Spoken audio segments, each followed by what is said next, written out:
mengucapkan syukur dari mulut kita masing-masing, dari hati kita yang menyembah Tuhan sebab Dia baik. Haleluya. Terima kasih Tuhan. Terima kasih Yesus. Kami bersyukur Tuhan. Engkau Allah yang baik. Haleluya. Puji namamu Tuhan. Haleluya.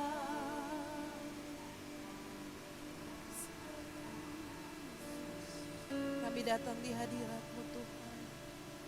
Apapun keadaan kami jemaat-Mu hari-hari ini, kami terus mau dekat kepada Tuhan, mengagungkan, meninggikan Engkau. Haleluya.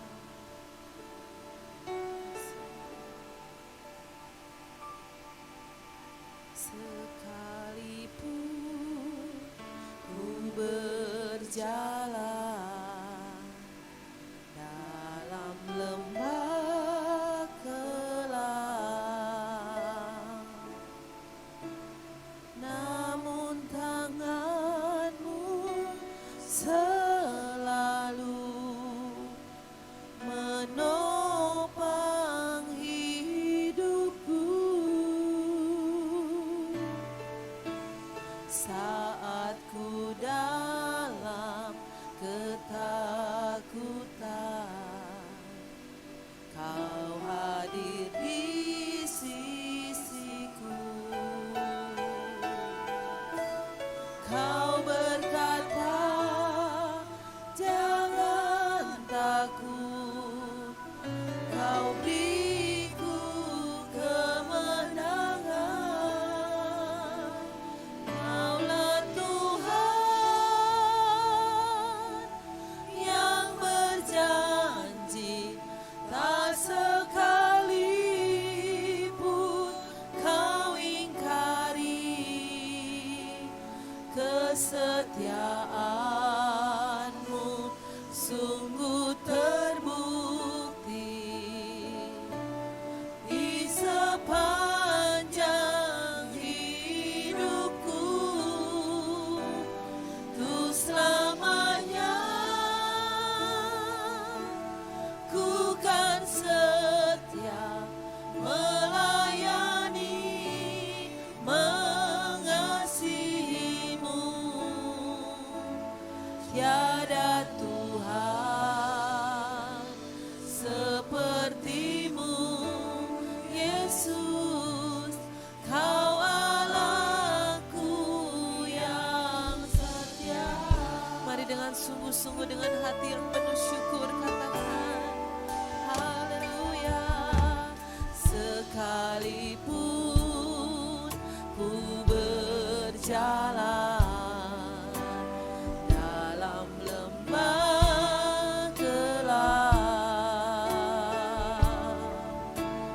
namun tangan-Mu selalu menopang hidupku.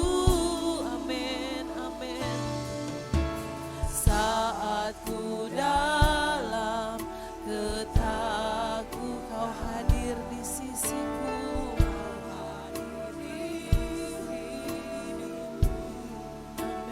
Yesus. Kau berkata, jangan takut, Kau beriku kemenangan. Suaramu katakan, Kaulah Tuhan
Tuhan seperti-Mu tiada.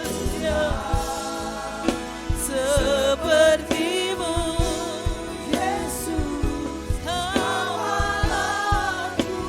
Ya, serindu jemaat saja katakan, Kaulah Tuhan. Haleluya. Glory Yesus. Haleluya.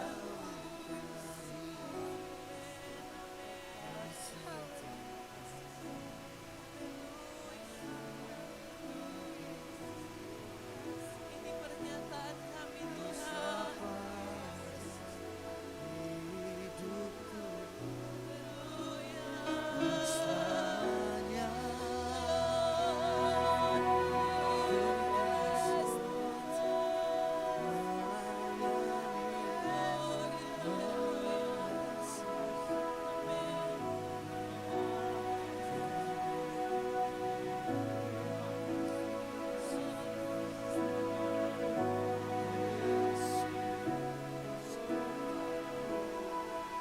Boleh dua-dua tangan angkat bersama katakan, Kaulah Tuhan yang berjanji, tak sekalipun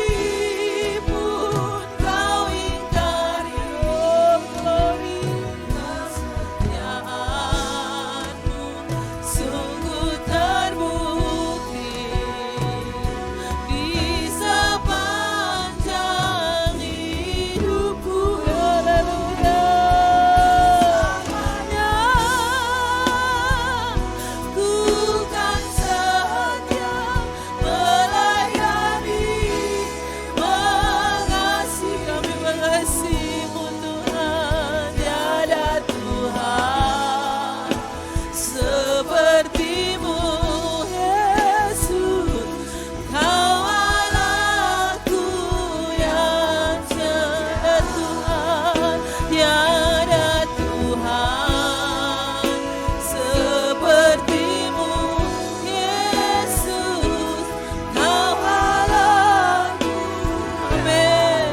Tiada Tuhan, tiada Tuhan seperti-Mu Yesus. Kau Allahku yang setia, bermazmur bagi Dia. Haleluya, haleluya, haleluya. Glory bagi Tuhan. Kami bersyukur, tiada seperti-Mu. Janji-Mu Tuhan, janji-Mu itu yang kami pegang. Yesus, Engkau baik Tuhan, Engkau sangat baik. Haleluya Bapa, terima kasih Tuhan. Mulialah nama-Mu Yesus. Dari bibir kami menyembah-Mu Tuhan.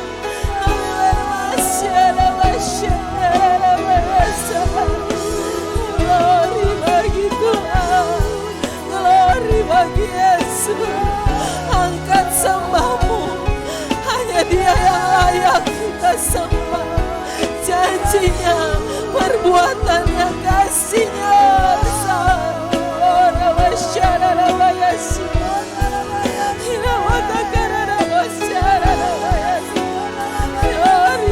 Yesus Tuhan, kami puji, kami muliakan nama-Mu, kami besarkan Engkau Bapa. Haleluya.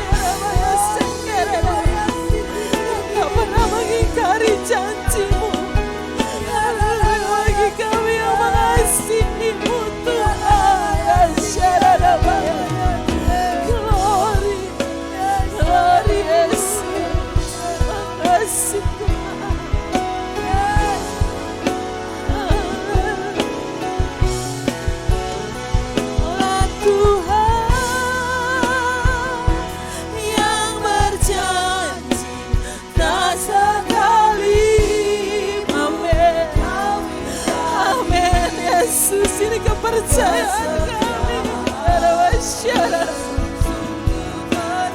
di sepanjang hidup kami, sepanjang hidupku, untuk selamanya kami mau setia, bukan setia melayani, mengasihimu. Tiada Tuhan sepertimu, Yesus, Kau Allahku. Yang katakan lagi, Kaulah Tuhan, Kaulah Tuhan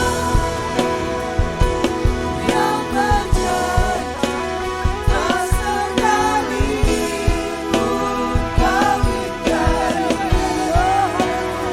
kesetiaan. Sungguh berguna di sepanjang hidupku, di pernyataan kami bukan setia melayani, mengasihimu. Tiada Tuhan, tiada Tuhan sepertimu, Yesus, Kau Allah. Saya undang jemaat boleh bangkit berdiri.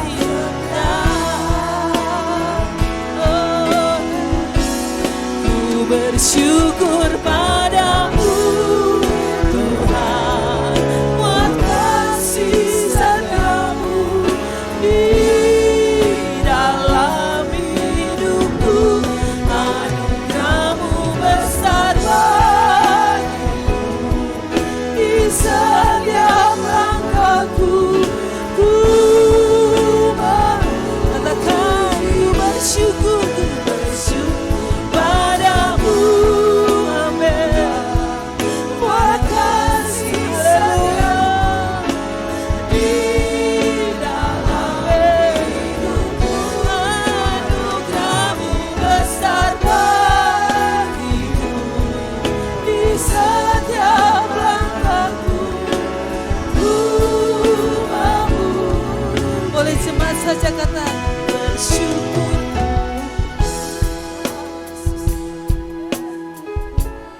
Melihat hati kami yang bersyukur Tuhan. Haleluya. Amin.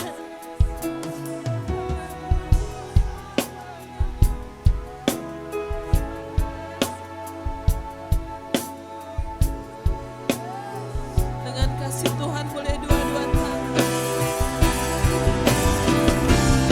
Ku bersyukur padamu Tuhan, buat kasih sayang hidupku. Anugerahmu besar bagiku, di setiap langkahku.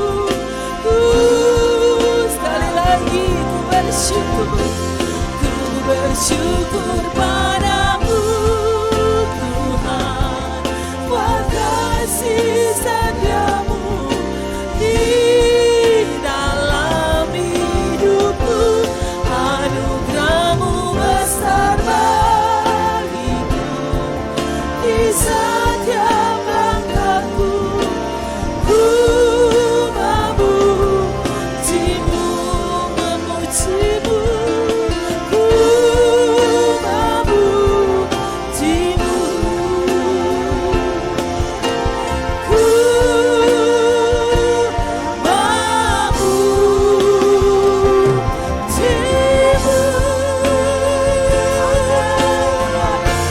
Sorakan haleluya. Lagi katakan haleluya. Beri kemuliaan buat Tuhan, kami bersyukur Bapa dalam nama Yesus. Haleluya. Saudara percaya bahwa anugerah Tuhan besar bagi kita semua? Sekali lagi, saudara percaya bahwa anugerah Tuhan besar bagi kita? Haleluya, berikan sorak-sorai kemenangan bagi Tuhan. Amin, segala pujian syukur hanya bagi Yesus Kristus.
Sama-sama dengan sorak-sorai katakan, soraklah haleluya, soraklah haleluya. Yes, oh haleluya, soraklah haleluya, soraklah haleluya.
Tentang Engkau Tuhan, bahkan kami mau bersorak tentang Engkau Yesus. Haleluya.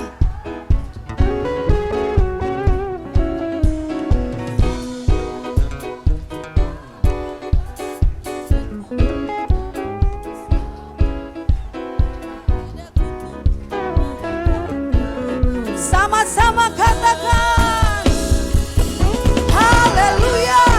Ku mau nyanyi tentang Dia, haleluya. Ku mau sorak tentang Dia, haleluya. Tak dapat hidupkan, oh haleluya. Sekarang ku adalah ciptaan barunya, dan ku hidup dalam keselamatan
madu dari batu karang, dicicip air madu yang manis. Oh lihatlah, lihatlah Tuhan Yesus baik, Tuhan Yesus baik, dicicip air madu yang manis. Oh lihatlah, oh lihatlah, oh haleluya, Tuhan Yesus baik, yes, dicicip air madu yang manis. Oh lihatlah, oh lihatlah, Tuhan Yesus baik, dicicip air madu yang baik. Haleluya, haleluya, berikan kemuliaan bagi Tuhan. Yes, Tuhan Yesus baik bagi kita semua. Haleluya.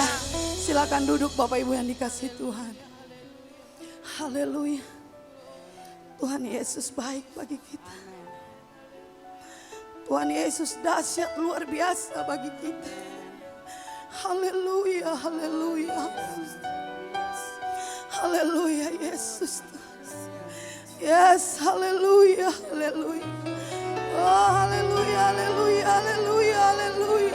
Jesus, Jesus, Jesus, Jesus, Jesus. Haleluya, haleluya Tuhan.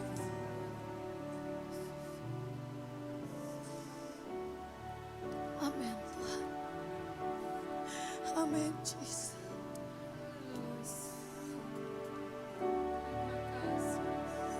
Terima kasih Tuhan. Ku yakin saat kau berfirman, ku menang saat kau bertindak. Hidupku hanya ditentukan oleh perkataanmu.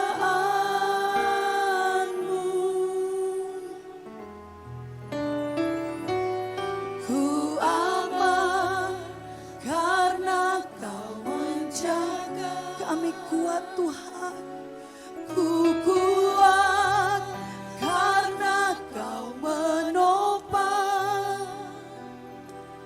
Hidupku hanya ditentukan oleh kuasa-Mu.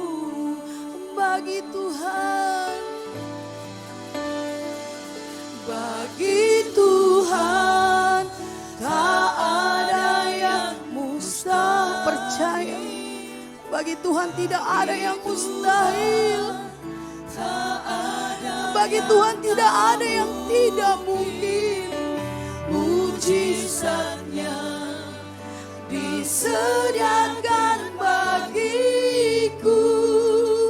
Ku diangkat dan dipulihkannya. Oh haleluya.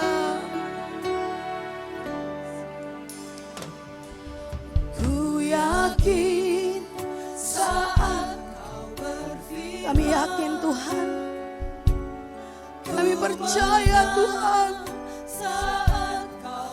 Yes, haleluya. Hidupku hanya ditentukan oleh perkataanmu. Ku aman karena kau menjaga. Amen Jesus. Ku kuat karena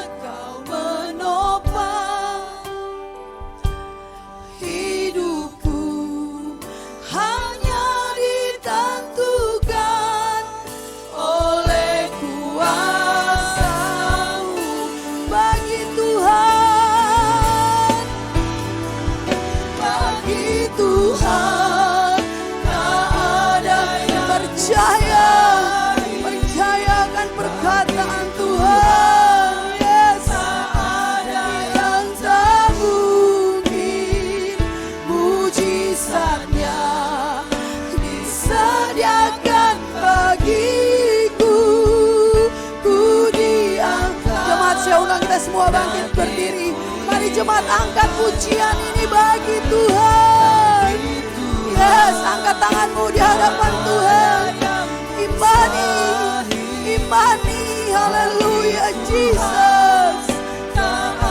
Oh, ralabaya sika, ralabaya se. Ya ralabaya sika, ya ralabaya se. Yes, haleluya.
Bekerja di tengah ibadah kami. Roh Kudus, Engkau sedang melawat kami. Roh Kudus, Engkau sedang bekerja di tengah kami. Haleluya, haleluya, haleluya.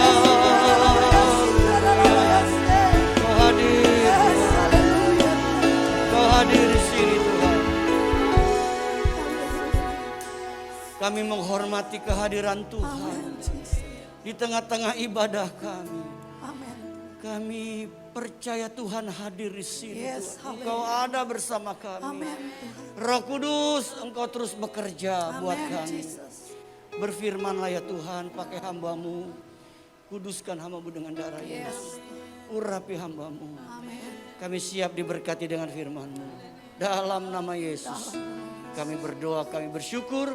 Sama-sama katakan amin. Silakan duduk Bapak Ibu. Shalom. Puji Tuhan. Tema firman Tuhan kita saat ini adalah menang atas tipu daya iblis. Kemuliaan bagi Yesus Tuhan. Haleluya. Pendeta Kiki Cahyadi, Master of Theology, datang melayani kita sebagai Ketua BPD. Dan setelah hambanya ini melayani waktu acara penghiburan dari kepergian Ibu Ellen. Puji Tuhan, kembali kita lihat Pendeta Kiki Cahyadi. Tuhan berkati anakku ini, beri kemuliaan untuk Yesus Tuhan. Terpujilah Tuhan. Terima kasih Bapak Ibu. Kita akan membaca dari kitab Efesus pasal 6 ayat 11. Bapak Ibu kita baca sama-sama satu ayat ini. Kita keluarkan suara kita. Efesus pasal 6 ayat 11. 2, 3. Kenakanlah seluruh perlengkapan senjata Allah supaya kamu dapat bertahan melawan tipu muslihat iblis. Bapak Ibu dikasih Tuhan. Hari ini kita berbicara tentang menang atas tipu muslihat iblis. Alkitab berkata bahwa iblis adalah bapa dari segala pendusta. Dalam Yohanes 8 ayat 44 berkata, Iblislah yang menjadi bapamu dan kamu ingin melakukan keinginan-keinginan bapamu. Ia adalah pembunuh manusia sejak semula dan tidak hidup dalam kebenaran. Sebab di dalam dia tidak ada kebenaran. Apabila ia berkata dusta, ia berkata atas kehendaknya sendiri. Sebab ia adalah pendusta dan bapa segala pendusta. Alkitab juga mengatakan bahwa kita harus berhati-hati dan jangan lengah. Sebab iblis selalu mencari kesempatan untuk menyerang orang percaya. 1 Petrus 5 ayat 8 berkata, sadarlah dan berjaga-jagalah, lawan musuh iblis berjalan keliling sama seperti singa yang mengaum-ngaum dan mencari orang yang dapat ditelannya. Bapak Ibu dikasih Tuhan, ada 4 area yang sering diserang oleh iblis. Area yang pertama namanya pikiran. Ibu bapak saudara kasih Tuhan, dalam 2 Korintus 11 ayat 3 dikatakan bahwa pikiran kita ini bisa disesatkan. Disesatkan oleh siapa? Oleh si iblis. Makanya kita harus selalu menjaga pola pikir kita sebagai orang percaya. Untuk apa? Supaya pola pikir kita ini diperbaharui dari hari ke hari oleh Tuhan. Kenapa? Sebab iblis seringkali menyerang pola pikir orang Kristen. Kita menjadi orang Kristen yang memiliki pola pikir yang picik, pola pikir yang sempit, pola pikir yang negatif. Dia pakai tempat ini untuk menyerang kehidupan orang-orang percaya. Bapak Ibu, jangan meremehkan yang namanya pikiran kita. Hari ini Bapak Ibu ada di sini, duduk, pikiran kita ini bisa jalan-jalan Bapak. Kalau nggak kita konsentrasi mendengar firman Tuhan, pikiran kita ini bisa jalan-jalan Bapak Ibu. Itulah kenyataan. Makanya biarlah kita mau selalu mewaspadai yang namanya pikiran kita. Supaya jangan dipakai oleh iblis untuk menyerang kehidupan kita. Seringkali iblis berkata, lihat tuh, orang Kristen katanya punya Tuhan yang hidup. Tapi buktinya nasibmu jelek, nasibmu buruk. Dia mulai masuk, melalui apa Bapak Ibu? Melalui pikiran kita. Sehingga kita mulai meragukan akan Tuhan yang kita sembah. Yang kedua Bapak Ibu, melalui keinginan daging. Keinginan daging kita. Alkitab berkata keinginan daging selalu bertentangan dengan keinginan roh. Bapak Ibu, daging ini selalu bertentangan dengan keinginan roh. Bicara keinginan daging, bicara apa? Kesenangan-kesenangan dunia. Banyak orang yang seringkali membiarkan keinginan dagingnya menguasai hidupnya. Dengan cara apa Bapak Ibu? Dengan cara mengikuti kesenangan-kesenangan dari dunia. Dunia ini bisa mengikat kita, menarik kita Bapak Ibu. Dengan begitu kuat. Supaya apa? Supaya kita tidak mengikuti keinginan roh. Kita bersyukur kalau hari ini Bapak Ibu ada di tempat ini. Berarti Bapak Ibu telah belajar mengalahkan keinginan daging kita. Amin. Kemudian yang ketiga Bapak Ibu, keinginan mata. Tipu daya iblis dia menggunakan dengan apa? Keinginan mata. Bapak Ibu, Hawa itu jatuh karena apa? Ketika dia pertama kali memandang buah itu kelihatannya menarik. Jadi keinginan mata kita ini harus kita waspadai Bapak Ibu. Apa yang kita lihat di sekitar kita, kita harus waspadai. Karena ini bisa dipakai oleh iblis untuk menyerang keinginan mata. Bapak Ibu, makanya kalau kita bawa tas, taruh di mobil, lebih baik kita turunkan.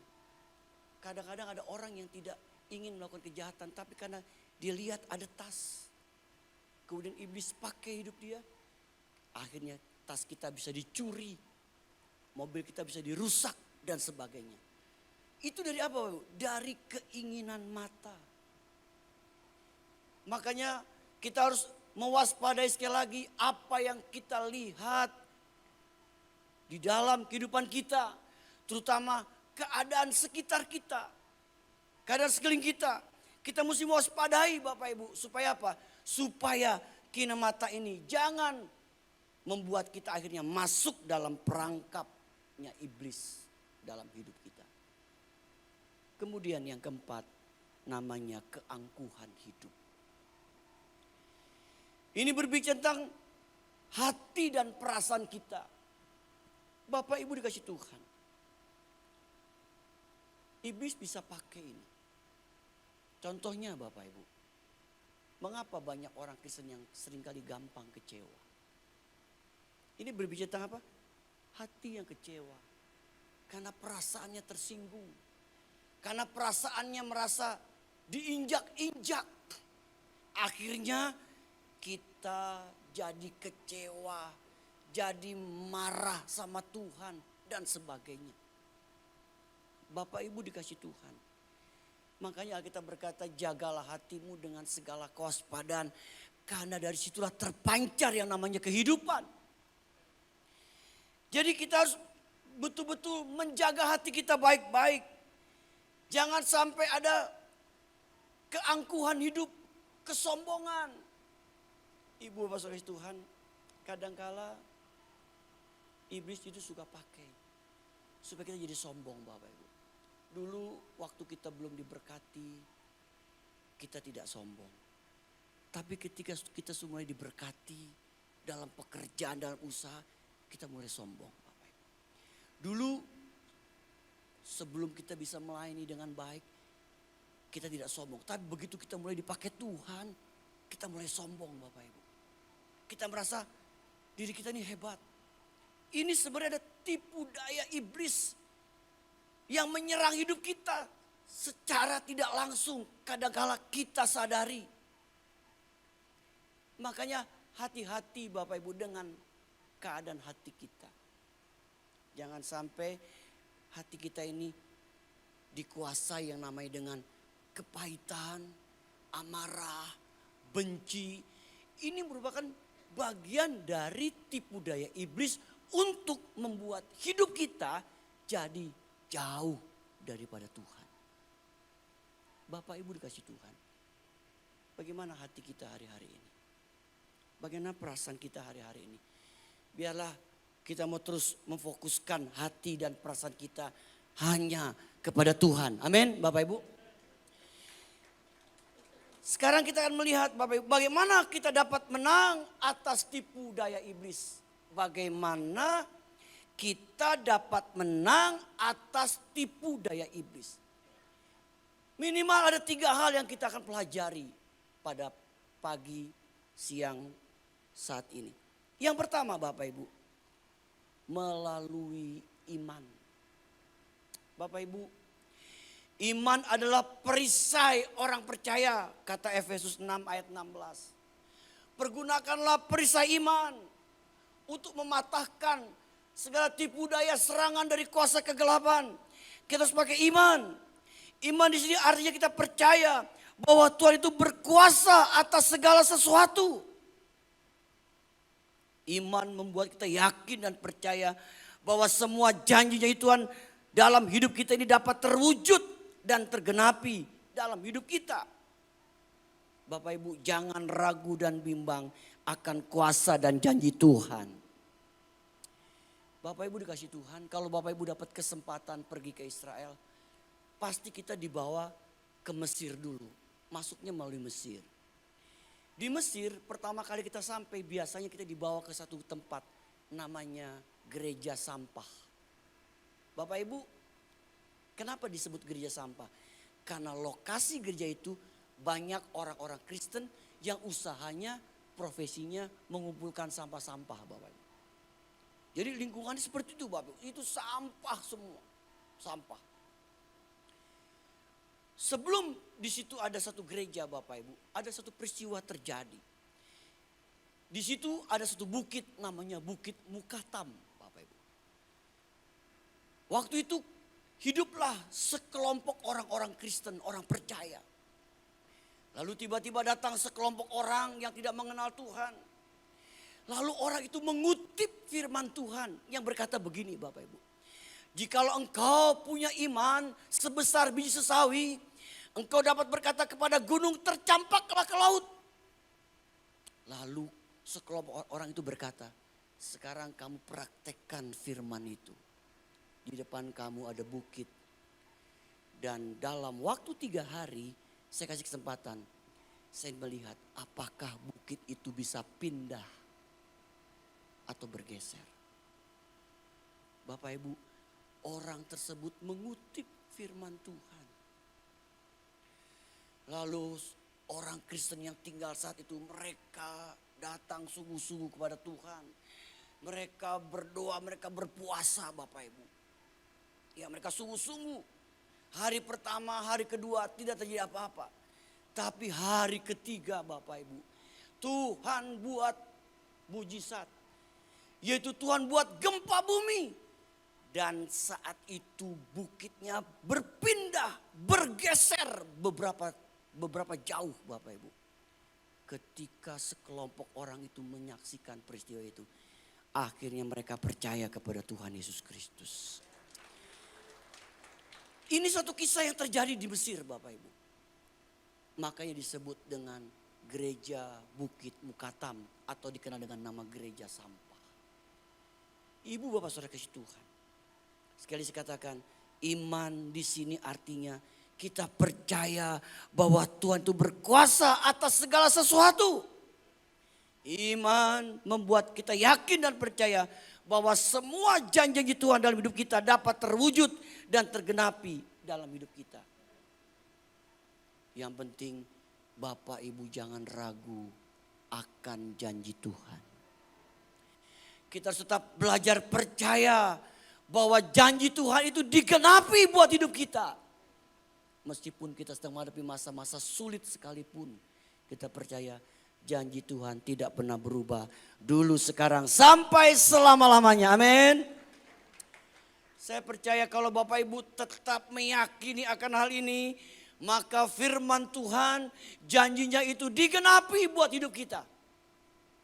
Yang penting kita memiliki iman yang kokoh, iman yang kuat. Kadangkala Bapak Ibu, Tuhan izinkan sesuatu terjadi supaya Tuhan murnikan iman kita. Amin. Ya. Bapak Ibu, biarlah iman kita ini semakin hari semakin dimurnikan oleh Tuhan. Semakin diperkuat oleh Tuhan. Melalui berbagai macam peristiwa-peristiwa yang terjadi dalam hidup. Bapak Ibu Tuhan, di Cina Bapak Ibu, di satu kerajaan di Tiongkok Bapak Ibu. Itu kan dulu terkenal dengan dinasti Ming, dinasti Han, ya. Dan di istana kerajaan di Tiongkok itu Bapak ada 2 benda yang ada di istana. Yang pertama namanya emas Bapak Ibu. Yang kedua namanya apa? Yang kedua namanya guci. Emas itu semakin dimurnikan, dia akan menjadi emas yang murni Bapak Ibu. Kotoran-kotorannya semakin dikikis, dibersihkan. Ternyata guci pun sama. Guci yang ada di istana kerajaan itu harus dipanaskan sampai 1300 derajat Celcius. Jadi satu guci yang indah. Makanya Bapak Ibu Tuhan, apapun yang terjadi, itulah bagian proses dari iman kita sedang dimurnikan oleh Tuhan. Yang penting kita tetap memiliki iman. Kita percaya bahwa janji Tuhan digenapi buat hidup kita. Orang yang percaya kepadanya. Yang kedua, bagaimana kita bisa menang melawan tipu daya iblis. Yang kedua, melalui firman. Memperkatakan perkataan firman. Firman Tuhan digambarkan sebagai pedang, senjata untuk mengalahkan tipu muslihat iblis. Sekali lagi saya katakan, firman Tuhan itu digambarkan sebagai pedang, senjata untuk mengalahkan tipu muslihat iblis. Bapak Ibu ingat kisah bagaimana Yesus dicobai oleh iblis? Yesus berkata, ada tertulis, ada tertulis, ada tertulis. Ini berbicara tentang apa? Berbicara tentang firman yang diucapkan oleh Yesus. Jadi saya percaya Bapak Ibu kita akan bisa menang menghadapi tipu muslihat iblis dengan apa? Dengan memperkatakan perkataan firman atas hidup kita. Makanya penting Bapak Ibu kita mengerti, memahami firman dalam hidup ini. Bapak Ibu sekalian Tuhan, banyak orang Kristen pintar dengar firman Tuhan. Tapi belum tentu dengar-dengaran akan firman Tuhan. Firman Tuhan itu akan menjadi firman yang hidup. Kalau kita menghidupi firman itu di dalam hidup kita. Tidak hanya sekedar dengar. Tapi kita praktekkan.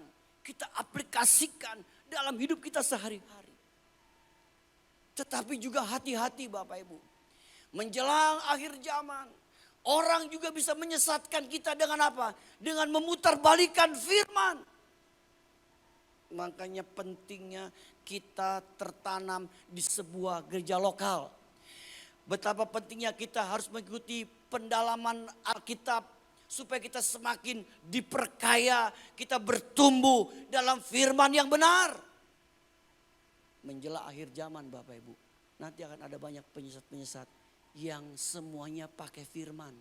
Tapi hati-hati Bapak Ibu. Untuk itu biarlah kita mau mempercayai firman Tuhan yang sesungguhnya.